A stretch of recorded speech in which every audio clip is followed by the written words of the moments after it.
Welcome to our community. Susie Thomas here with you this morning, visiting with Jackie Godby, who is director of the Stark County Humane Society. Yes. And so happy to have you. Who's your friend there, first of all? I have Greg and Mike. They're two 6.5-week-old puppies, retriever mixes, and they're here to visit. And starting tomorrow, they'll be up for adoption on Saturday the 14th at the National PetSmart Adopt-a-thon. So I wanted to bring them a little bit ahead of time to share with you, Susie. Oh, my goodness. There's just nothing more fun than holding the little fuzzy guys. Okay, you say a breed. It's a very interesting breed. Tell us a little bit about what's mixed there. They have a little bit of retriever, lab, shepherd, and husky. They were an owner-guardian surrender. There's a litter of 6 of these guys that are going to be available for adoption on Saturday. Oh. So stop out at PetSmart. They'll be there at 11. They'll be spayed and neutered, first booster, dewormed, Bordetella. Their adoption fee will be $80. And hopefully between our Facebook and the radio station's Facebook, everybody can get a preview of what they look like. Oh, yes, definitely. Go to the Facebook page, thelight959.com. Take a look at, and we would have posted that yesterday evening. So take a look and see how cute they are. Now, how large will these puppies get? I would say around 50 pounds, so a nice medium-sized dog is what we're anticipating. No guarantees, mixed breeds. You can have a variety there, but we're assuming about a medium-sized dog. What nice personalities, and they seem very cuddly. Do you recommend any kind of particular food for the pets? Check with your veterinarian and your local pet store to see what they would recommend. It just depends on what they think. With this size, you definitely want to go with a puppy chow. And you're having this special day, this special weekend, PetSmart National Adopt-a-thon. Let's talk about that a little bit. So that goes starting tomorrow, May 13th through 15th. What all's happening nationally? Nationally, PetSmart hosted at all their stores. As everyone knows, PetSmart does not adopt out dogs or cats. They open their Love a Pet centers for shelters and rescues nationwide.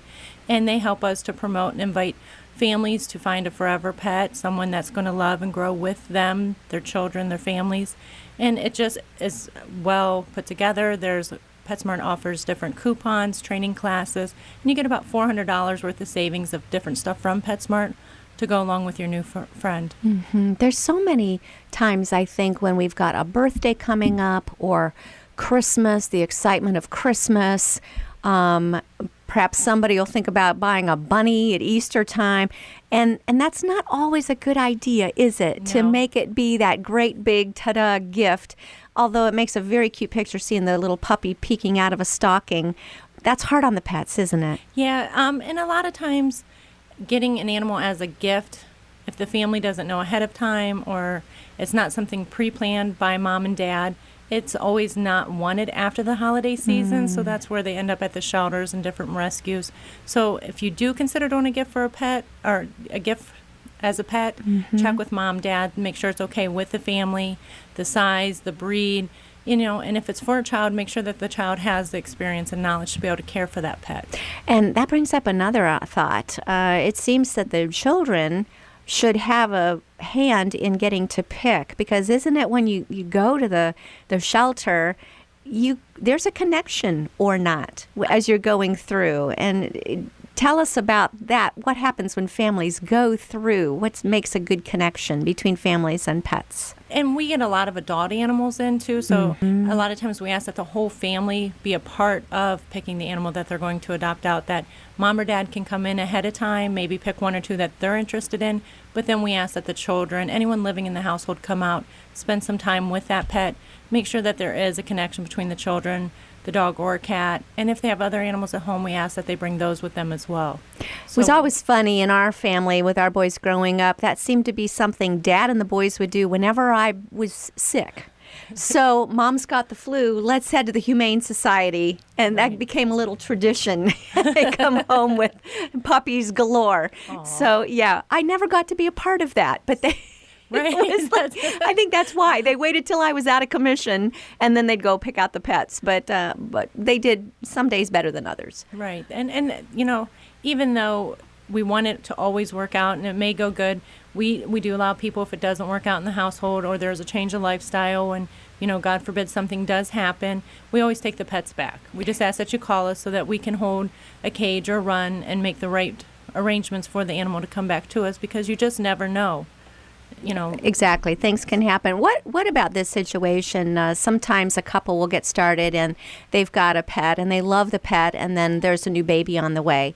What do you recommend as far as mixing pets with new babies? I actually recommend starting with the smell from the baby, like when mom's at the hospital with the baby, to bring home a blanket or something that smells, and start sharing that with the pet before you bring the baby into the house. And then, of course, use caution, use common sense to make sure that is good arrangements when you first come home with that pet and the baby.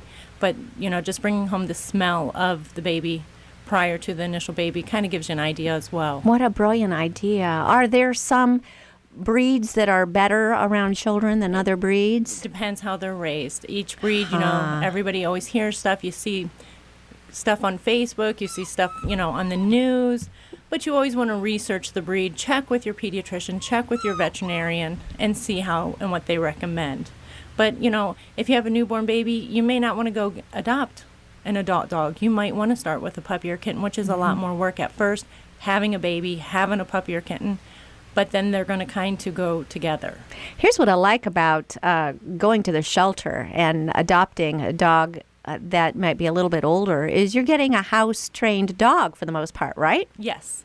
For me, with my age, my last dog was 2 years old.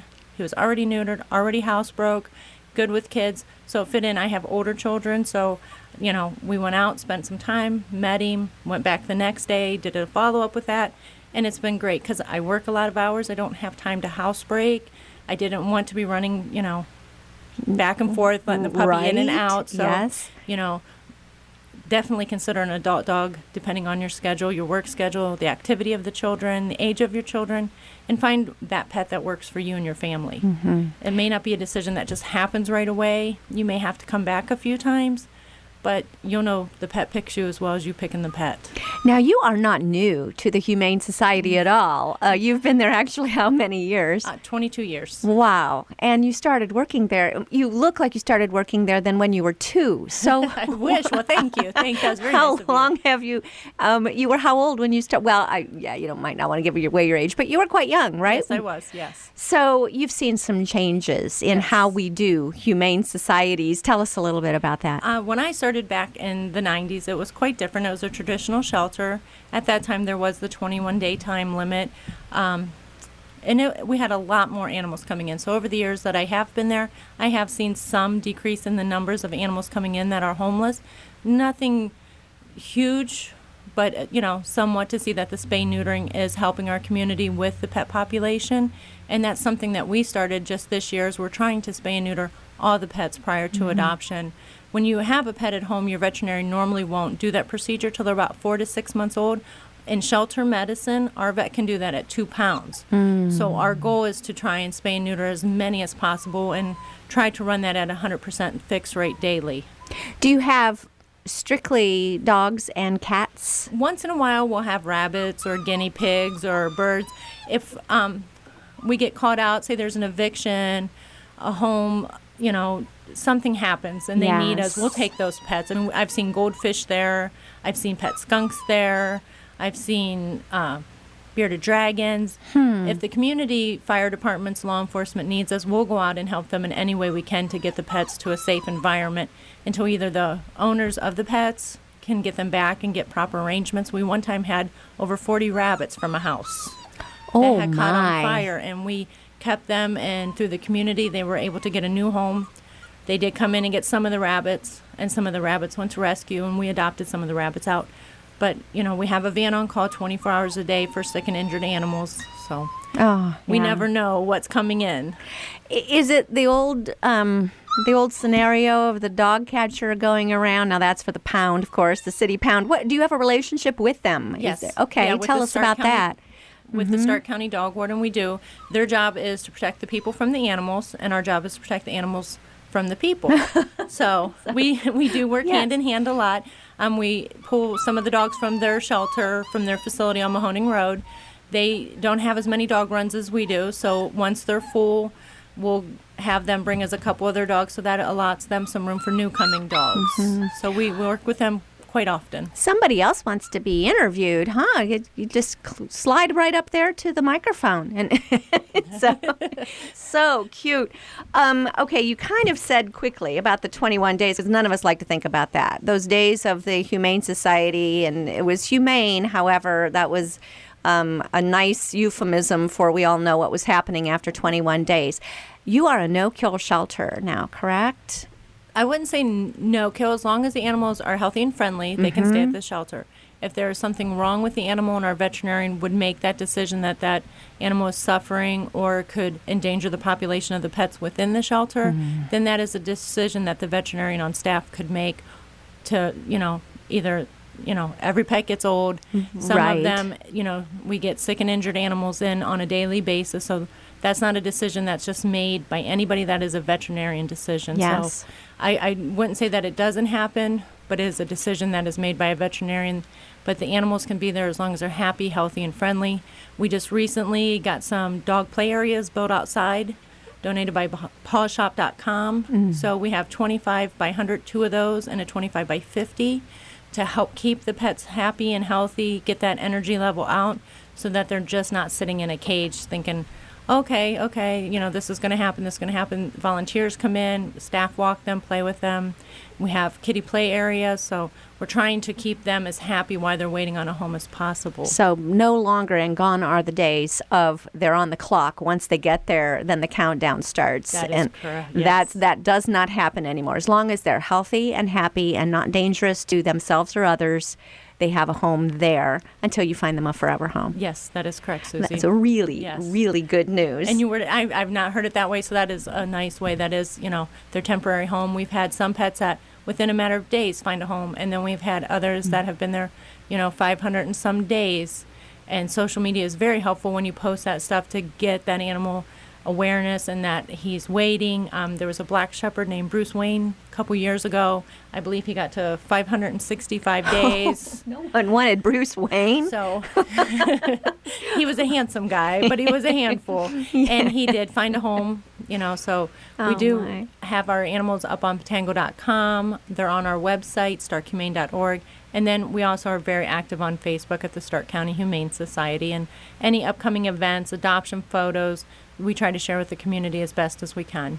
Jackie Godbee is director of the Stark County Humane Society. I've got to ask you, Jackie, how many dogs over the years have you had? Right now, I have 3 at home. Only 3? Yes, I have 3. Yeah, wow. But I'm sure that most of them have come from the shelter. Yes, I have 3, and they're bigger dogs. So with the work schedule and what I have going on in life, that works for my family and I is 3 dogs. You're talking like that's not very many. You're like making an excuse for I only have 3. That's a lot for most families. Yes, but I know my limit in 3 when I, working all day and going home, I can provide the best care, food, water, veterinarian care for those 3. So much fun. You mentioned volunteers, and I know we're going to want to get into different volunteer opportunities. But let's remind everybody again, this weekend, starting tomorrow, May 13th through 15th, tell us a little bit, remind us about the PetSmart National Adopt-a-thon. What's happening? On Friday, we'll be out there 11 to 6, at both stores. We'll be at PetSmart Belden Village on Dressler Road. On Lincoln Way in Massillon by Target, we'll be at PetSmart Friday 11 to 6. Saturday and Sunday 11 to 4. If you stop out, we'll have a variety of dogs, cats, puppies, and kittens available for adoption. Okay, give us the address real quick. Oh, where you're located? Oh, our address for the shelter is 5100 Peach Street, Northeast Louisville. Zip code is 44641. But throughout this weekend, you'll be at the different PetSmart locations. That is correct. We'll be Yes. at PetSmart at Belden Village behind Ruby Tuesdays and PetSmart Massillon by Target and Giant Eagle. Perfect. All right, we'll be back after these words. You're listening to Our Community.